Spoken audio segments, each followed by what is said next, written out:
2 मार्च एबा चारसानि सारिको लोकसभा बीजेपी बदलनि बातायनायनि मुं साखलायजाखा लोकसभा चंमारिव सालथां त्रिपुराव बीजेपीनि इंगै बातायनाय हास्तानि गोजाम मन्त्री अक्रा एबा राज्यसभानि एमपी बिप्लब कुमार देब मुं साखलायजाकमानि यागलोनो हास्ते गोनाङै खाका हामयाफारखौ बनो आरोनि बिसिङाव ससियेल मिडियानि बिसिंतै खाका हामयाफारखौ हास्तेनि मन्त्री अक्रा डक्टर मानिक साहा त्रिपुरा कैबिनेट मन्त्री रग्न खाका हामयाफारखौ महिला मोर्चानि अजमा जोग मिमि मजुमदार सालथां त्रिपुरानि केन्द्र व लोकसभाव बातायनाय बिप्लब कुमार देबनो खाका हामयाफारै बरक साका लुकुरकनि गोबाङाव बुधमानि मन्त्री बोखरक नरेन्द्र मोदीनि तैदिल मुंबाय बीजेपी बदल बाय नाइकलजक एनडीए हापां सनामना बागै नासिंलायजाक त्रिपुरा वेस्ट श्रीमान बिप्लब कुमार देब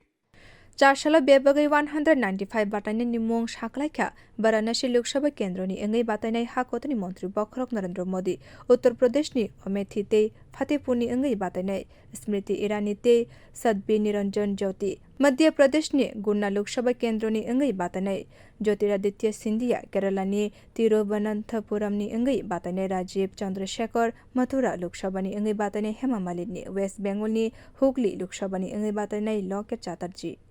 ब्यूरो रिपोर्ट बोखोरक।